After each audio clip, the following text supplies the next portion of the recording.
안녕하세요, 여러분. 이번 주 마지막 정치화법 온라인 수업 시간입니다. 이번 시간에 배우게 될 주제는 형사 절차에서의 인권 보장입니다. 이 말을 통해서 유추할 수 있는 것이 하나 있는데요. 이 말을 통해 형사 절차에서 지켜져야 될 인권이 있다는 말을 떠올릴 수가 있습니다. 자, 여러분, 형사 절차에 등장하는 사람들에는 누가 있었나요? 한번 말해보세요. 네, 아마 많은 친구들이 변호인, 검사, 판사 이런 사람들을 떠올렸을 건데 변호인이나 검사나 판사는 사실 인권이 침해될 여지가 많지는 않은 대상이에요. 인권 침해가 될 여지가 많은 대상은 아마 피의자, 피고인, 범죄 피해자 정도가 될 것 같아요. 이번 시간에는 이 사람들의 인권을 보장하기 위해 마련된 원칙과 제도에 대해서 알아보도록 하겠습니다. 자, 그렇다면 왜 이 사람들의 인권을 보장하기 위한 원칙을 굳이 만들었을까요? 왜 그러냐면 국가가 형벌권을 행사하는 과정에서 헌법에 보장된 개인의 자유와 권리를 과도하게 침해하는 상황을 막기 위해서입니다. 이런 경우가 있을 수 있어요. 만약에 제도적으로 피의자나 피고인의 인권을 보장해야 된다라는 제도가 마련되어 있지 않다면은 유죄 판결이 나지도 않았는데 검사나 경찰이 피의자나 피고인을 고문하고 폭행을 해서 자백을 이끌어낼 수도 있겠죠. 그러면은 피의자랑 피고인이 죄를 짓지도 않았는데 자기가 죄를 지었다고 말할 수도 있는 것이고, 설령 죄를 지었다 하더라도 그렇게까지 고문을 당하고 폭행을 하는 것은 인권 침해의 여지가 있는 것이잖아요. 실제로 이런 제도나 원칙이 잘 시행되지 않았던 옛날에는 고문이 굉장히 많이 일어났었다고 하죠. 그래서 그런 어떤 부당한 대우를 막기 위해서, 그리고 이 사람들이 인권을 지켜주기 위해서 마련된 것이 오늘 배우게 될 원칙과 제도들입니다. 한번 하나씩 차근차근 알아보도록 하겠습니다. 자, 먼저 첫 번째로 형사 절차 전반에서 인권 보장을 위해 마련된 원칙들에 대해서 알아보도록 하겠습니다. 첫 번째 원칙은 적법 절차의 원칙입니다. 가장 기본적인 원칙이라고 할 수 있겠는데요. 이것이 무엇이냐면 국민의 자유와 권리를 제한하는 경우에는 반드시 적법한 절차와 법이 아니고 법입니다. 법률에 근거해야 한다는 원칙입니다. 무슨 말인지 알겠나요? 자, 그러니까 수사를 하거나 이제 구속을 하거나 형벌을 내릴 경우에 다 국민의 자유와 권리를 제한하는 거잖아요. 이럴 경우에 법률에서 정한 절차와 법률적 근거가 있어야지 국가가 그냥 마음에 안 든다고 너 징역 몇 년, 사형 이런 식으로 형벌을 내리거나 좀 마음에 안 들다고 이 사람 경찰서에 가둬서 수사해라고 해버리면은 부당하게 자유와 권리를 침해하는 경우가 생길 수 있잖아요. 근데 그런 걸 막기 위해서 반드시 적절한 절차와 법률에 근거해야 한다는 원칙이 적법 절차의 원칙입니다. 네, 이제 두 번째 원칙 볼게요. 두 번째 원칙은 무죄 추정의 원칙입니다. 추정이라는 말은 본다라는 뜻이거든요. 뭐뭐로 본다라는 뜻입니다. 즉 무죄 추정의 원칙이라는 것은 무죄로 본다는 원칙이라는 것이겠죠. 구체적인 의미를 보도록 할게요. 이건 뭐냐면은 형사 피의자와 피고인은 유죄 판결이 확정될 때까지는 무죄로 본다는 원칙입니다. 일단 피의자랑 피고인은 어쨌든 범죄를 저질렀을 것이라고 의심을 받는 사람이에요. 그럼에도 불구하고 아직 유죄 판결 확정된 거 아니잖아요. 그렇기 때문에 무죄로 봐야 한다라는 원칙입니다. 자, 이 무죄 추정의 원칙에 입각해서 수사기관이 실천해야 될 몇 가지 내용이 있는데요. 그 내용을 하나씩 보도록 할게요. 첫 번째, 유죄의 입증은 수사기관의 몫입니다. 즉, 아직 이 사람이 피의자나 피고인이 유죄 판결이 확정이 되지 않았잖아요. 그러니까 아직 무죄로 보는 거야. 무죄로 보고 있어야 되는 대상한테 너 범죄 저질렀잖아. 너 어떻게 범행 저질렀는지 빨리 자백해 라고 말하는 건 옳지 않다는 거죠. 이 사람이 어떤 동기로 어떻게 범행을 저질렀는지 입증하는 것은 수사기관이 해야 된다는 뜻입니다. 알겠죠? 두 번째, 반드시 명확한 증거가 있어야지만 유죄 판결을 내릴 수가 있습니다. 일단 이 사람들을 피의자 피고인들은 무죄로 보고 있어요. 그쵸? 무죄로 보고 있는데 정확한 증거 없이 유죄로 바꾸는 건 말이 안 된다는 거죠.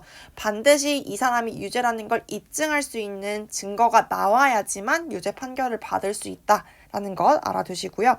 세 번째, 수사 및 재판은 불구속 상태 진행이 원칙입니다. 구속이라는 것이 계속 나오고 있는데 구속이라는 건 경찰서에 가두어 두는 것을 의미를 하는 거거든요. 굉장히 신체의 자유를 제한하는 거예요.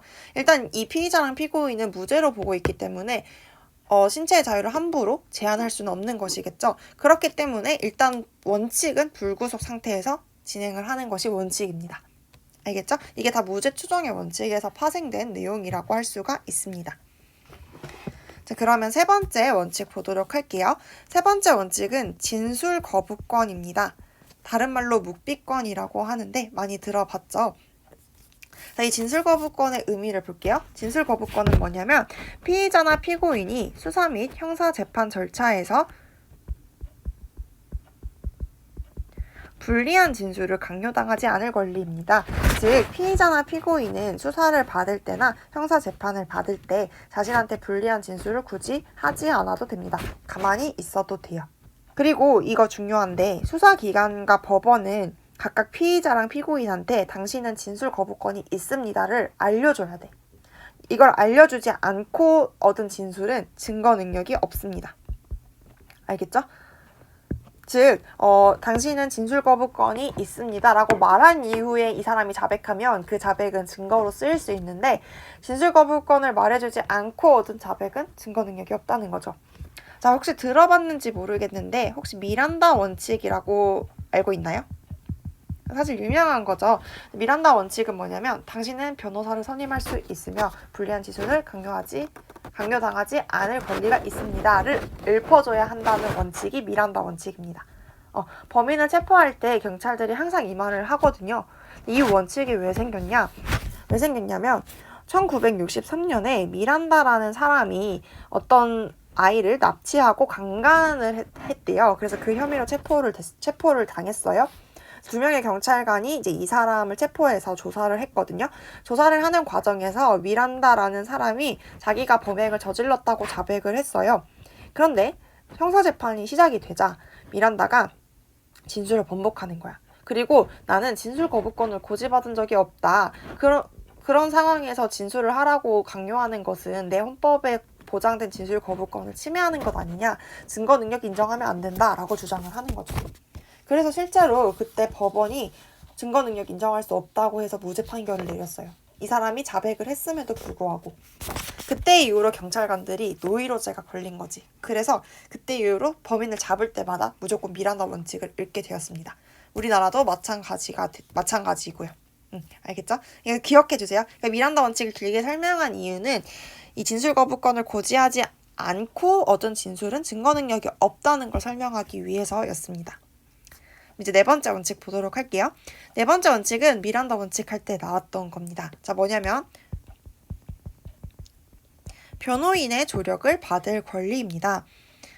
자, 이게 뭐냐면 피의자나 피고인이 상대해야 되는 대상은 누구냐면은 수사기관이야.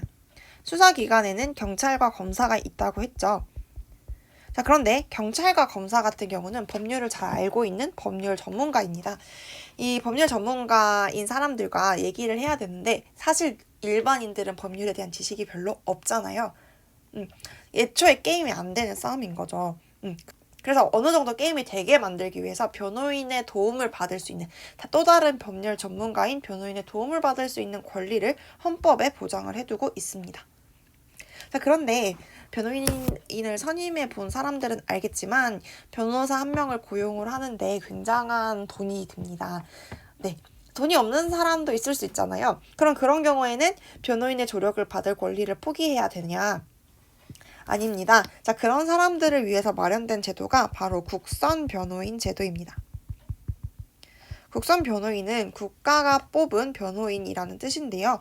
피해자나 피고인이 스스로 변호인을 선임할 수 없는 경우에는 국가가 국선 변호인을 배정을 해줍니다. 그럼 국선 변호인의 도움을 얻어서 수사를 받고 재판을 받을 수가 있습니다.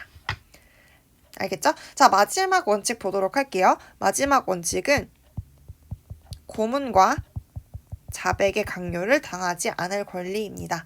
당연한 얘기죠. 고문이라는 것은 아무리 범죄를 저질렀다고 하더라도 끔찍한 행위인 거잖아요. 그래서 이 우리나라 법에는 고문과 자백을 강요당하지 않을 권리를 명백히 표시해 놓고 있고요. 고문 등으로 얻은 진술은 증거 능력을 인정받지 못한다라고 적혀 있습니다. 즉 고문을 해서 얻은 증거는 쓰일 수 없다라는 것도 알아두세요. 네, 이렇게 형사 절차 전반에서의 인권 보장을 위한 원칙 5가지를 알아보았습니다. 이제부터는 본격적으로 형사 절차에서 인권 보장을 위해 마련된 구체적인 제도들에 대해서 알아보도록 하겠습니다. 첫 번째로 알아볼 제도는 영장제도입니다. 영장 많이 들어봤죠? 영장이 필요한 경우는 어떤 경우가 있냐면은 밑줄 한번 그어볼게요. 체포, 구속, 압수수색 이 4가지 경우가 있습니다. 체포랑 구속은 경찰서에 가둬놓고 있는 것을 말하는 거거든요. 이 체포와 구속의 차이점은 체포는 48시간까지만 경찰서에 가둬둘 수 있는 거고 구속은 30일 이내까지 가둬둘 수 있는 겁니다. 자, 그리고 압수 같은 경우는 어떤 사람의 재산을 가져가는 것을 말하는 거고 수색은 어떤 사람이 살고 있거나 다녔던 장소를 뒤지는 것을 말하는 겁니다. 이 4가지의 공통점은 모두 개인의 자유를 제한하는 것입니다. 그쵸? 체포, 구속, 압수수색 모두 개인의 자유를 제한하는 행위예요. 이런 개인의 자유를 제한을 할 때에는 수사기관의 판단에 의해서 할 수 있도록 하는 것이 아니고 법관의 판단에 따르도록 한 것이 바로 영장제도입니다. 즉 정리하자면 피의자에 대해서 체포, 구속, 압수수색을 할 때에는 적법한 절차에 따라 검사가 청구하고 적어주세요. 검사가 청구하고 법관, 판사랑 똑같은 거라 생각하면 돼요. 법관이 발부한 영장을 제시를 해 주어야 됩니다. 알겠죠? 이게 법관의 판단에 안 맡기고 수사기관이 자의적으로 영장을 발부할 수 있다고 쳐봅시다. 그럼 어떤 일이 일어날 수 있냐면 수사기관 같은 경우는 빨리 범인을 밝혀내고 싶은 사람이야. 그치? 빨리 증거를 모으고 빨리 범인을 잡고 싶어하는 사람이란 말이야. 그런 사람들한테 영장 발부를 맡겨버리면은 남발을 할 거야. 체포, 구속, 수색, 압수를 막 하고 싶어서 영장을 남발을 할 여지가 있어요. 그렇게 되면은 피의자의 인권이 많이 침해가 되겠죠. 그래서 그런 상황을 막기 위해서 법원이 판단을 하도록 하는 게 영장제도입니다. 알겠죠? 다음 2번째 제도 보도록 할게요. 2번째 제도는 구속영장실질심사제도입니다. 자, 이게 뭐냐면은 구속영장을 검사가 청구를 했을 때 법관이 이걸 실제로 구속영장을 발부를 해야 될지 심사하는 제도를 의미를 해요. 그러니까 검사가 구속영장을 청구를 했을 때 검사 말만 듣고 법관이 구속영장을 내려줄지 말지를 결정하는 게 아니고 구속의 대상이 되는 피의자의 말도 들어보는 것이 구속영장 실질심사 제도입니다. 왜냐면은 체포 압수수색에 비해 구속이 약간 신체 자유를 많이 제한당하잖아요. 그런 상황에서 검사 말만 듣고 피의자 말 안 듣고 구속영장을 발부해버리면 피의자한테 억울한 일이 생길 수 있단 말이야. 그래서 피의자 말을 들어보는 겁니다. 정리해볼게요. 검사가 구속영장을 청구한 경우 법관이 피의자를 직접 신문해서 구속 사유가 인정되는지를 판단하는 과정이 구속영장 실질심사 제도입니다. 자, 그럼 이제 3번째 제도 보도록 할게요. 3번째 제도는 구속적부심사 제도입니다. 자, 이것은 뭐냐면은 구속이 적합한지 부당한지를 심사해달라고 구속된 피의자가 청구하는 제도입니다. 자, 정리해볼게 다시. 이미 구속이 됐어, 이 사람은. 구속된 피의자가 이 구속이 좀 억울한 거지. 그래서 이 구속이 지금 내가 받고 있는 구속이 적법한 건지 진짜 필요한 건지 다시 한번 심사해달라고 법원에 요청하는 것이 구속적부심사제도입니다. 알겠죠? 구속영장실질심사제도랑 구별할 수 있어야 돼. 구속영장실질심사제도는 검사가 구속영장을 청구했을 때 법관이 대상이 되는 피의자, 아직 구속을 안 당한 피의자를 신문하는 거고, 구속적부심사제도는 이미 구속이 된 피의자가 구속이 적합한지 다시 한번 판단해달라고 요청을 하는 겁니다. 다르죠? 자, 그럼 마지막 제도 볼게요. 마지막 제도는 보석제도입니다. 보석제도는 뭐냐면요. 피고인이에요. 피고인이 등장했습니다. 아까까진 피의자였는데 이젠 피고인이 등장한 거야. 피고인이 구속된 상태에서 재판을 받을 경우 피고인이 일정한 보증금의 납부를 조건으로 구속의 집행을 정지하도록 신청하는 제도입니다. 어렵게 생각할 필요가 없고 무슨 말이냐면은 이 피고인이 지금 구속된 상태에서 재판을 받고 있어. 근데 이 사람은 구속된 상태에서 재판을 받고 싶지 않은 거지. 그래서 법원에 제가 일정한 돈을 내겠습니다. 이 돈을 낸다는 것은 도망치지 않는다는 뜻입니다. 돈을 낼 테니까 불구속 상태에서 재판을 받을 수 있도록 해주십시오 라고 청구하는 게 보석 제도입니다. 알겠죠? 자, 여기서 많이 헷갈리게 나오는 게 뭐냐면 각 제도의 대상입니다. 각 제도의 대상이 지금 다르다라는 것을 알 수가 있는데요. 보면은 구속영장실질심사 제도의 대상이 되는 건 아직 구속당하지 않은 피의자입니다. 그쵸? 그리고 구속적부심사 제도를 청구할 수 있는 사람은 이미 구속된 피의자예요. 차이점 알겠죠? 그리고 보석제도를 청구할 수 있는 사람은 피고인입니다. 다르죠? 이거를 잘 구분해야 돼요. 이게 굉장히 헷갈리게 많이 나옵니다. 그리고 당연히 내용도 잘 구분할 수 있어야겠죠. 용어 자체가 좀 어렵긴 한데 이 내용을 하나하나 따져보면 그렇게 어려운 내용은 아니거든요. 그러니까 한번 잘 이해해 보세요. 자, 이제 마지막으로 범죄 피해자 등에 대한 구제 제도를 배워보도록 하겠습니다. 즉 범죄의 희생양들을 구제하는 제도다라고 생각하면 되겠죠. 첫 번째 제도는 범죄 피해자 구조 제도입니다. 즉 범죄로 인해 피해를 받은 사람을 구조해주는 제도인데요. 이게 무슨 말이냐? 범죄 행위로 인해 생명 또는 신체의 피해를 당했어. 그럼에도 불구하고 가해자가 도망을 갔던지 돈이 없다든지의 이유로 피해의 전부 또는 일부를 배상받지 못하는 경우 국가가 이 피해자 또는 유족에게 일정한 한도의 구조금을 지급하는 제도예요. 자, 생명의 피해를 입었다는 건 죽었다는 뜻이에요. 그런데 가해자로부터 유족들이 아무런 배상을 받지 못해. 예를 들어서 만약 가장이 돌아가셨다고 생각해 봅시다. 그런 상황에서 아무 배상을 받지 못하면 유족들이 공경에 처할 수가 있겠죠. 또는 신체의 피해를 당했어. 당장 치료가 급한 상황인데 배상을 못 받으면 치료를 못 받을 수도 있잖아요. 이런 경우에 국가가 어느 정도 구조금을 주는 제도가 범죄 피해자 구조 제도입니다. 여기서 조심해야 될 것은 재산상의 피해는 범죄 피해자 구조 제도의 대상이 아니라는 점 잘 기억해 주세요. 자, 그럼 두 번째 제도 보도록 할게요. 자, 여러분이 범인이 될 가능성은 별로 없을 것 같은데 범죄 피해자는 될 수도 있잖아요. 당연히 안 되면 좋겠지만 근데 될 수도 있으니까 이 두 제도 같은 경우는 잘 알아두면 좋을 것 같아요. 단순히 시험 공부를 위해서만이 아니라 여러분의 인생을 위해서 잘 기억해 주세요. 두 번째 제도는 배상명령 제도입니다. 자, 일단은 내용 정리하고 의미 자세히 설명해 볼게요. 배상명령 제도는 무엇이냐면 상해죄 등 일정한 사건의 형사재판 과정에서 피해자의 간단한 신청만으로 민사적 손해배상 명령까지 받아낼 수 있도록 한 제도입니다. 자, 여러분. 제가 형사절차 시작할 때 민사재판과 형사재판의 차이점을 알려줬죠. 두 개 달라요. 자, 범죄 행위를 통해서 내가 피해를 입었어. 그럼 그 범죄 행위는 일종의 불법 행위가 될 수가 있거든요. 이 불법 행위에 대한 손해배상을 받으려면은 민사재판을 신청을 해야 돼. 형사재판만으로 손해배상을 받을 수 있는 게 아니야. 형사재판은 범죄에 대한 형벌을 부과하는 과정이지 그러니까 범죄자에 대해서 벌을 주는 과정인 거지 피해자에 대해서 손해배상을 해주는 과정이 아니야. 그러니까 원칙적으로는 피해자가 이 피해에 대한 보상을 받으려면은 민사재판을 청구를 해야 됩니다. 근데 억울하잖아. 난 피해 받은 것도 억울한데 이 번거롭고 시간 오래 걸리는 민사재판까지 청구해야지 보상을 받을 수 있다는 건 굉장히 억울한 일입니다. 자, 그런 불상사를 막기 위해서 마련한 제도가 배상명령 제도인데요. 형사재판 과정에서 피해자가 간단하게 배상명령도 해주세요 라고 하면은 바로 민사적 배상명령까지 받아낼 수 있도록 한 제도가 배상명령 제도입니다. 그러니까 피해자는 민사재판을 따로 청구하지 않고도 형사재판만으로도 손해배상을 받아낼 수가 있는 것이죠.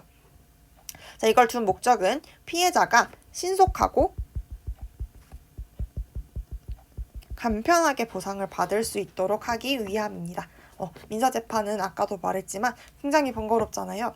민사재판을 굳이 하지 않아도 배상을 쉽게 받을 수 있도록 마련한 제도가 배상명령 제도입니다. 자, 그럼 세 번째 제도 보도록 할게요. 세 번째 제도는 형사보상 청구 제도입니다. 자, 이건 뭐냐면은 이것도 먼저 채우고 내용 설명할게요. 미결구금된 이라는 말이 나와 있는데 미결구금이라는 말이 밑에 뜻이 나와 있어요. 이거는 무엇이냐면 범죄 혐의를 받는 사람을 재판이 확정될 때까지 가두는 것을 의미를 하는 거예요. 그러니까 뭐 쉽게 말하면 구속된 상태에서 수사받고 구속된 상태에서 재판받는다라고 생각하면 될 것 같아요. 이 미결구금된 형사피의자가 불기소 처분을 받거나 미결구금되었던 피고인이 무죄 판결이 확정된 경우 등에 국가에 물질적, 정신적 피해 보상을 청구할 수 있도록 한 제도가 형사보상 청구 제도입니다. 자세히 설명해 볼게요. 자, 형사 피의자가 불기소 처분을 받았다는 것은 결국 죄가 없다는 뜻이에요. 그쵸? 근데 죄가 없는데 미결구금되었어. 즉 가둬져 있었다는 거지. 자, 아까 구속이라는 게 굉장히 신체의 자유를 많이 제한하는 거라고 했잖아요. 근데 이 미결구금된 형사피의자가 불기소 처분을 받았다는 것은 무엇을 의미하냐면 죄도 없는데 억울하게 경찰서에 30일 동안 갇혀져 있다는 것을 의미를 하는 겁니다. 굉장히 억울하겠죠? 죄도 없이 가둬져 있는 거니까. 그럼 당연히 국가가 보상을 해줘야겠죠. 이런 경우에 이 미결구금된 형사피의자가 국가한테 보상을 청구할 수가 있습니다. 또 두 번째 경우, 이건 첫 번째 경우고 두 번째 경우는 미결구금되었던 피고인이라는 것은 형사재판에 갔다는 걸 의미하는 거겠죠? 여러분 피의자랑 피고인 차이점 알죠? 피의자는 수사를 받는 사람을 말하고 피고인은 형사재판을 받는 사람을 말하는 거예요. 이렇게 구속된 상태에서 재판을 받던 피고인이 무죄 판결을 받았어. 그럼 이 사람도 죄가 없다는 거잖아. 죄가 없음에도 불구하고 구속된 상태에서 재판을 받았어. 이 사람도 억울하게 가둬져 있었던 사람이죠.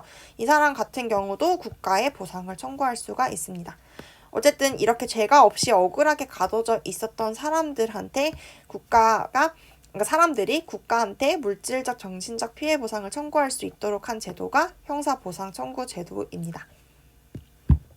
네, 이제 마지막 제도 보도록 하겠습니다.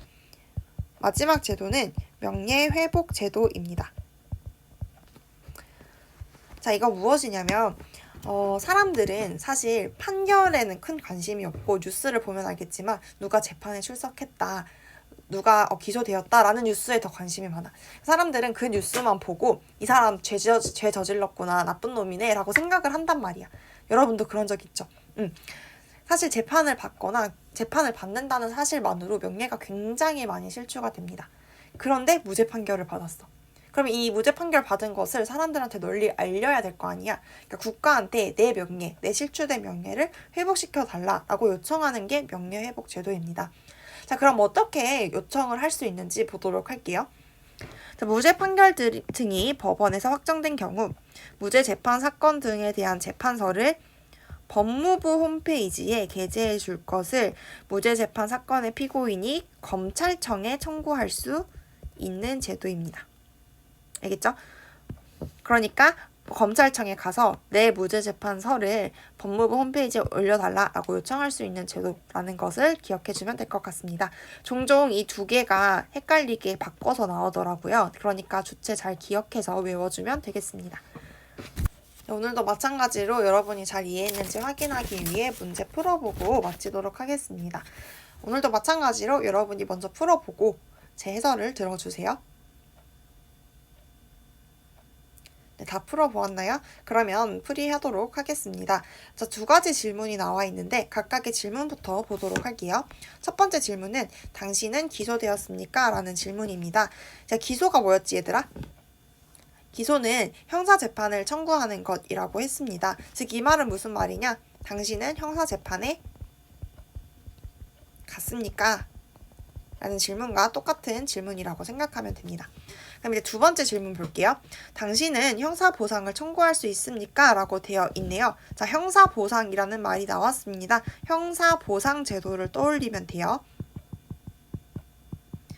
자, 여러분, 형사보상 제도를 이용할 수 있는 대상은 두 대상밖에 없다고 했어.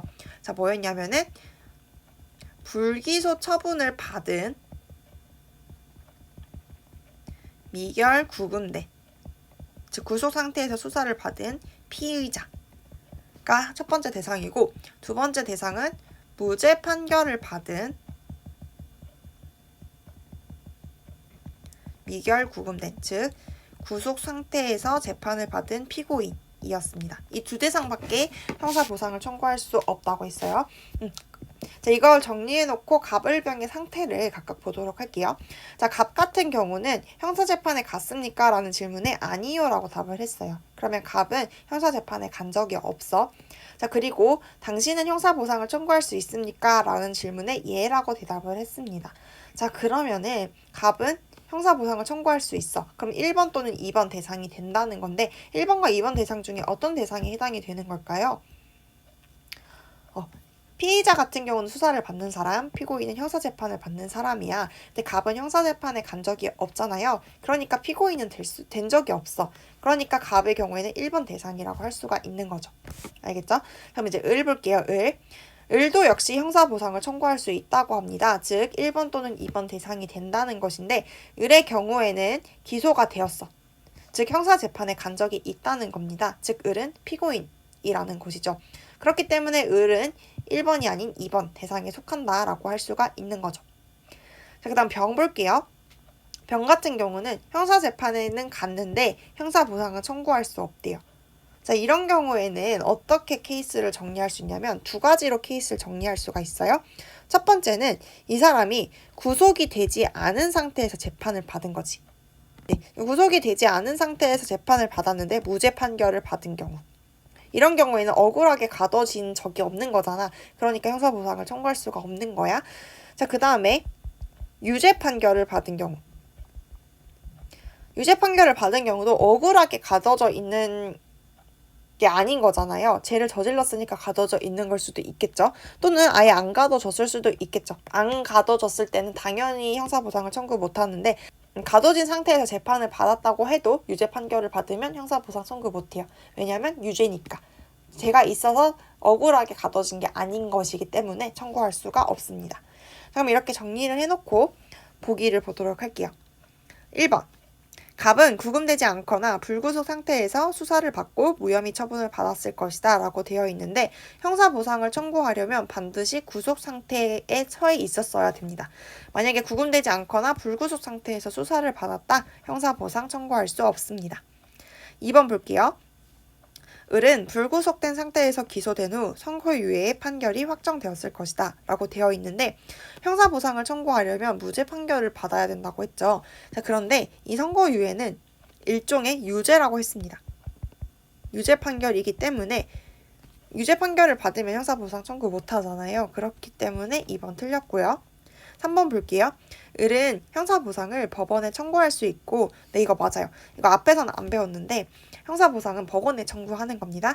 자, 그리고 명예회복 청구는 검찰청이 할 수 있다. 네, 맞는 말이죠. 자, 아까 명예회복 제도는 법무부 홈페이지에 무죄 재판 사건 등에 대한 재판서를 게재해 줄 것을 검찰청에 청구하는 제도라고 했습니다. 여기도 검찰청이라고 나와 있으니까 맞는 얘기가 되겠죠. 그럼 4번 볼게요. 병이 무죄 판결을 받았다면 병은 배상명령 제도를 통해 피해에 대한 배상을 받을 수 있다라고 되어 있는데 이 배상명령 제도는 피의자나 피고인이 이용하는 게 아니고 범죄 피해자가 이용하는 겁니다. 병이랑은 전혀 관련 없는 제도인 것이죠. 그래서 4번도 틀렸습니다. 5번 볼게요. 병은 형사재판 중 청구한 구속 적부심사를 통해 석방된 상태에서 무죄 판결이 확정되었을 것이다 라고 되어 있는데요. 여러분, 구속 적부심사는 누가 신청할 수 있는 거라고 했죠? 자, 얘는 내가 대상 잘 알아두라고 했어. 얘는 구속된 피의자가 청구하는 거야. 피의자, 즉 수사를 받고 있는 사람이 청구를 하는 건데 지금 보면 형사재판 중이라는 말이 나왔어. 형사재판에 넘어가는 순간 피고인이 되는 거거든요. 그러니까 병은 애초에 구속 적부심사를 형사재판에 넘어가면서 청구할 수가 없게 되는 겁니다. 그렇기 때문에 5번은 틀렸습니다.